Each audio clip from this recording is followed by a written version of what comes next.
ഈ അസുഖം ബാധിച്ച് ന്യൂമോണിയ ബാധിച്ച് ശ്വാസകോശ സംബന്ധമായ അസുഖം കൊണ്ട് എയിംസിൽ പ്രവേശിപ്പിച്ചത്.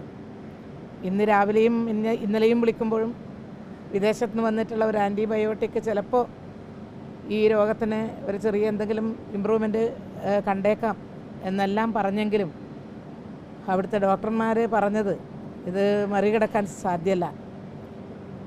ഇതൊരു ഷോക്കായിപ്പോയി. സീതാറാമിൻ്റെ വേർപാടെന്ന് പറയുന്നത്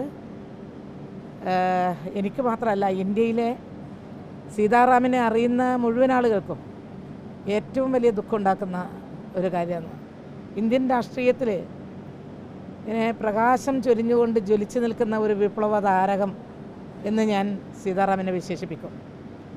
ഇന്ത്യൻ പാർലമെൻറ്റിൽ അദ്ദേഹത്തെ പോലെ ഒരു വാഗ്മിയും പ്രഭാഷകനും ഉണ്ടായിരുന്നില്ല.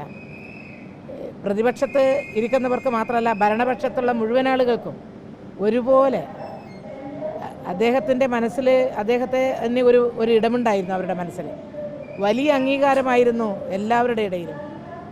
എല്ലാവരോടും സൗഹൃദത്തോടെ, സ്നേഹത്തോടെ, വിനയത്തോടെ, എത്ര ഉന്നത സ്ഥാനത്തിരിക്കുമ്പോഴും, എത്രയോ കാലമായി പോളിറ്റ് ബ്യൂറോ മെമ്പറാണ്, ജനറൽ സെക്രട്ടറിയാണ്. അദ്ദേഹത്തിൻ്റെ വേർപാടിലുള്ള ആ ദുഃഖം വിവരിക്കാൻ എനിക്ക് വാക്കുകളില്ല. ഞാൻ ഡൽഹിയിലെത്തിയിട്ട് നാളെ സംസാരിക്കാം. അദ്ദേഹത്തിൻ്റെ നഷ്ടം ഒരിക്കലും നികത്താൻ സാധ്യമല്ല. അദ്ദേഹത്തിൻ്റെ വേർപാട് ഈ പാർട്ടിക്ക് മാത്രമല്ല, ഇന്ത്യൻ ജനാധിപത്യത്തിനും മതനിരപേക്ഷ ശക്തികൾക്കും, പ്രത്യേകിച്ച് ഇന്ത്യ കൂട്ടായ്മ ഉണ്ടാക്കുന്നതിന് നേതൃത്വം കൊടുത്ത ഒരു മഹാനായ നേതാവ്, മഹാനായ കമ്മ്യൂണിസ്റ്റാണ് അദ്ദേഹം. അദ്ദേഹത്തിൻ്റെ വേർപാട് ഈ രാജ്യത്തിന് വലിയ നഷ്ടമാണ്.